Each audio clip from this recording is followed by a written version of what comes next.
I'm going to knit the sleeve for this sweater from the top down right into the armhole. And the way we begin is with both pieces hung on the machine, the shoulder of both pieces, because I'm going to seam it on the machine. I have another whole video on doing this, but it's not on hobby machines, so you can refer to that for some basics, and I'm trying to find you the already done seam. This is what it will come out like.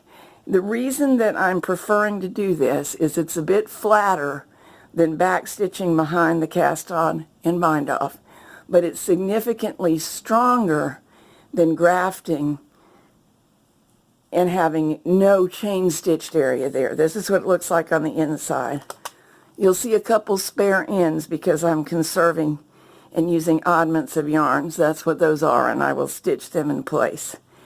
I like to have both the original bind off and the chain stitch because this is heavy enough knitting that I want to stabilize the shoulder area, and for me this works well. It's not the only way to do it, but I like it. So the first shoulder is hung with the knit side facing me, and the second with the purl side facing me, the net result being that the knit sides of the fabric are touching one another. To do this, I pulled the needles all the way forward just automatically because it made it easier. Now I'm going to put it back into working position because it'll be easier to bind off from here. And I'm using my two-prong tool to do it. I want both sets of stitches in the hooks. If you're wondering about my odd-looking tool, this is one I made myself, and you can learn how in my book, Cheap Tricks and Cool Tools for Knitting Machines. You can make one that suits any gauge. This is my KX350 machine. It came to me at a great bargain, traded with a friend for some work she needed doing, and it did not come with tools, but that's okay because I could make my own, and it's a wonderful little machine. So once everything is back where it belongs, by which I mean both sets of stitches in the needle hooks, got one a little bit stuck here, there it is, I'll get a strand of yarn and we'll start to bind off. I'm going to try to work some left-handed so that your view isn't blocked so much. Transferring. You could do this with the tool, or you can do it as I just did with fingertips. Needle all the way forward, form a new stitch, take this loop and move it to the next needle, and repeat. This gives us a nice chain stitched bind off. When you're short of yarn, as I'm fearing I may be, sometimes I recommend just use a similar yarn for your bind off, but this time I would avoid it. You may have noticed when I held up the shoulder seam that doing it this way, the yarn in the bind off does peek through a little bit. It looks okay, nice even, but if I were using a substitute yarn, I wouldn't really want to see it. So this is just a transfer bind off, and because we don't have gate pegs on a machine like this, spacing the tension of the stitches is all on you. You get used to it, get a feel for what's nice. Let me make one wrong and show you what I mean.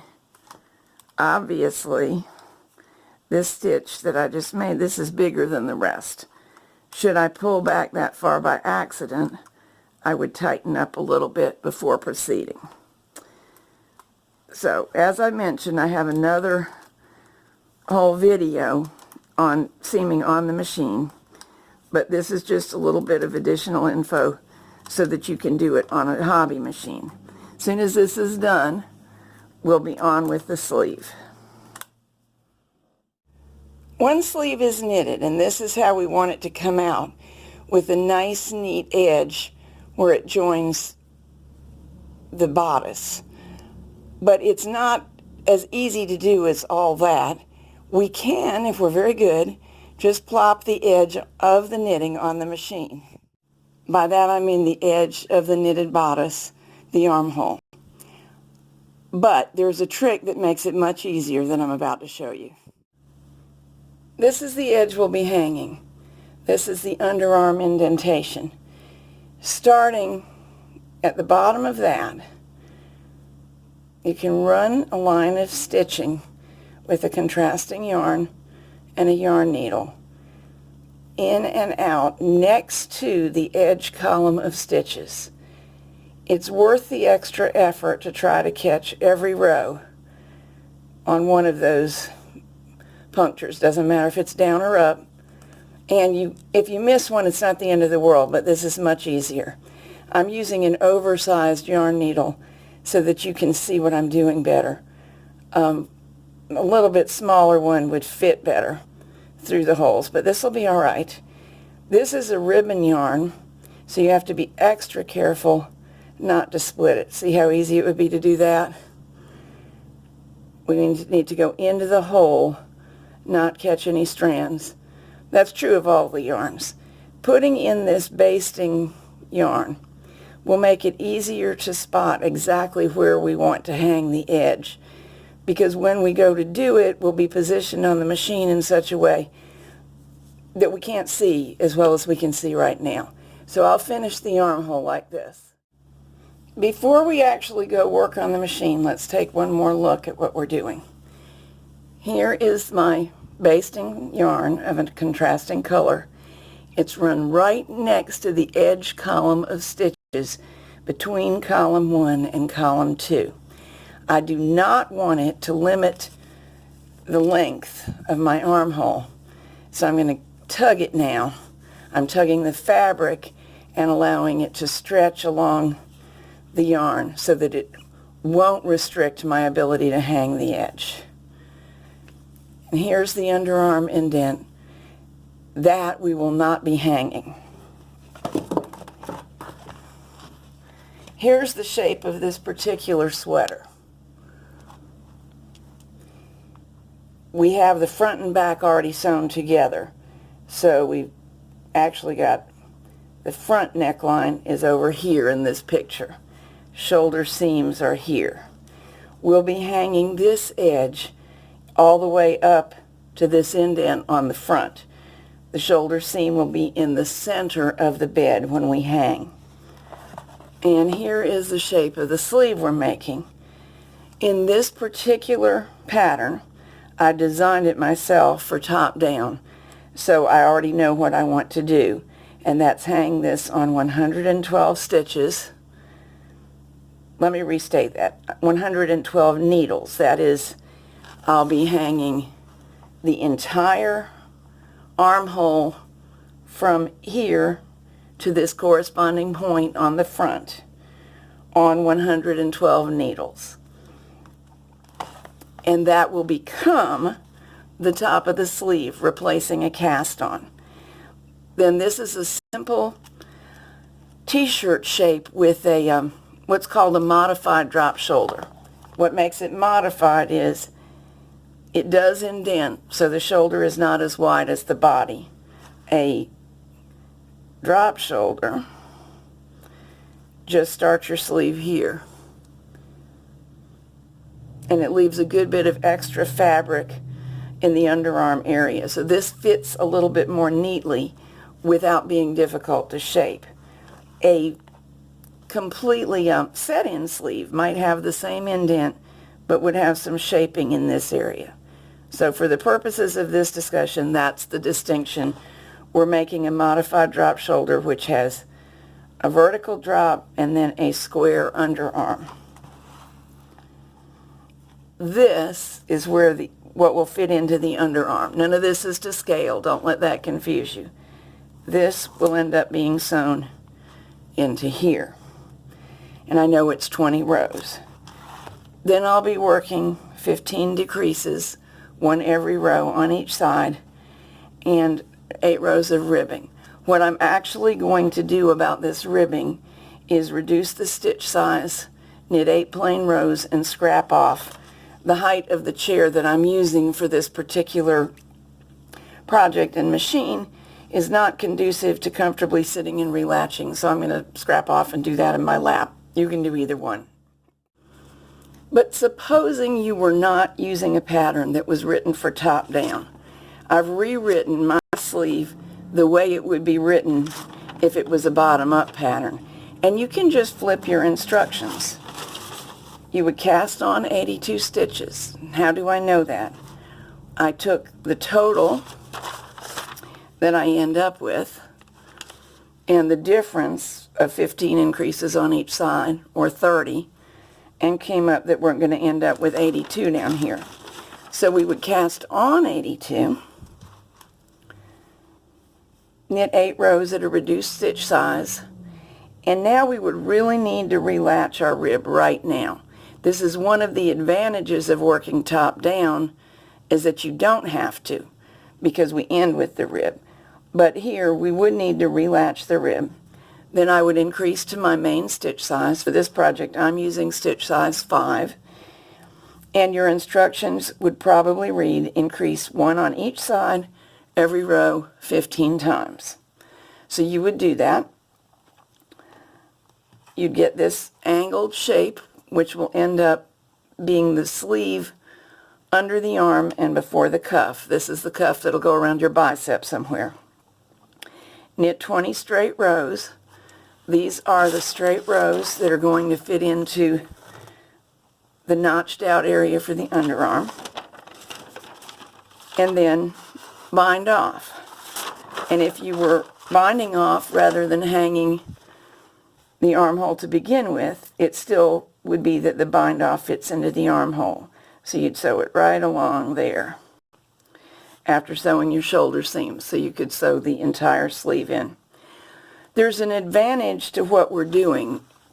Starting by hanging the the armhole on the machine makes a little bit smoother of a join than a seam usually does.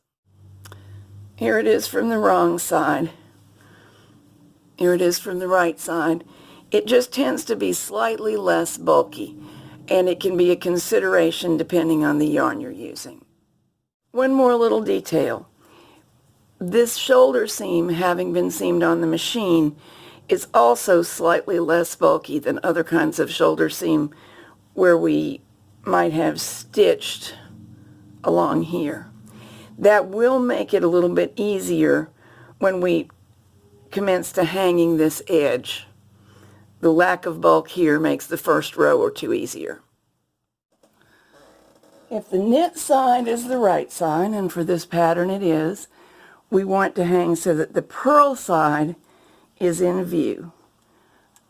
And the bottom of the armhole should be on the one edge or the other. I'm working on the right hand edge right now. And hung like that. Let me move this a little bit. Now is when our marked position makes such a difference, because when I stick my tool through here, you can see pretty well because you're opposite of me, but I have to swivel my eye stalks in a way that human eyes don't really do to see, am I through the correct place? And having marked it with the yarn makes that much easier. Before I go any farther, though, I need to go and put the other end on in the same position so we get this even. Now we come to the center. I know where that is on the bed because there's my 0. And I know where it is on the garment because I can see my seam. And I push through a position already marked by my yarn and hang left and right of 0. Now we need to go and divide each section in half, hanging it as it falls. You don't have to do any math here. Find a position that's correct to push your tool through. And one more important thing, make sure that each needle goes through a unique hole. If 2 go through the same hole, you get a knitting error that's very difficult to fix. And this is another way in which having marked helps us. I can see that the needle went through here and here separately when I was marking, so I can safely use those positions. You arrange this by tension more or less. You can feel the center and eyeball the center and align it with the correct needles. And that way, without any counting at all, we get the ideal spacing for the needles. And by the time you get down to a small division like this, now I only have 4 needles to hang. It gets harder to see but easier to hang. Rotating back. Uh-oh, I think I might be in the same hole as I am there. So I need to move over one. Now I'm making a big deal out of this and going slowly. In all honesty, it doesn't take all that long, but I'm going slowly to emphasize what needs to be done. So this section is complete. I can come over here, divide it up. Right now it's still rolling towards me so I can see pretty well. In a minute I won't be able to. And it'll get harder to tell if I'm in a separate hole. So I need to reference my basting yarn. Then once it's all on, there are still things you can do to check. Sometimes by pulling down and out at the same time, I can clearly see that each one is in a separate hole. There's a strand of yarn right there and there, so that's good. Now I'm going to go off camera and finish the remainder of this hanging evenly, and then we'll knit. Well, it does not really matter whether you go above or below your basting yarn. If you consistently do one or the other, I really think I prefer above. I've tried it both ways. It will make your life easier in some ways. I'll show you why in a moment. Let's bring you over here with me.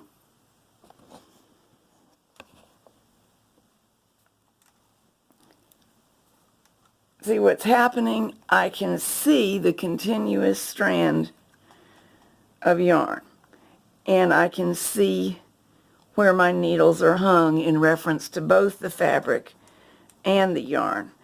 And here's where I didn't succeed in getting my purple yarn beneath the needle, but if I move it, I can now see that I'm in a distinct, unique hole, and that the next needle is in its own, and so forth. All right, the hanging's all done. You do not have to remove the basting yarn. I'm trying to get over where you can see it. But I'm going to tug from this end and see if I can, because taking it out does make the edge a little bit easier and softer for knitting the first row. And mine came right out, which is a good sign. Unfortunately, I have a way to show you what happens if you make a mistake, because I did. And it is hard enough to fix attractively that I'm going to go back and rehang and redo my 5 rows. That's what happens right there. I thought that both of these areas were hung separately, but clearly I was wrong, because that's the only way this error can occur. I'll go fix it. Okay, 20 rows completed. Time to start working my decreases. I'm going to use the 2-prong tool and move 2 stitches in, but I'm only moving them in one position. Now I'm out of your view. I'm doing the same thing on the other side, because we do this on each side for this particular pattern, on each side every row. Knit a row, do it again on each side, and I will do that until all of my decreases are complete, and we'll get back together. Okay, I've finished my decreases. Time for me to turn down my stitch dial. In this case, I'm turning down to 4, and I'm going to knit 8 rows and then scrap off. I thought it would be nice to have a look at what we just did before I go do the ribbing, and it looks very nice. This is the same thing you were looking at on the dress form with the partly finished sweater, but this is the second sleeve, the one we just knitted in together, and here it is laying on the knitting machine for a little bit of a different view. Here we go, one sleeve completed, bottom edge sewn in. I'm going to put a ruler down here. This is the edge that we hung on the machine. This is the direction we knitted in, and this is where I hand manipulated the ribbing to finish up. These were the straight rows knitted. These were the decreases. And here's how it is shaping up. The right sleeve is not finished and the right side seam is not yet sewn. I've got it pinned together. The left one is. This will be in my top-down togs book, which will be available spring or summer of 2018. But I want you to keep in mind, you can knit most sleeves of this shape from the top down from any pattern.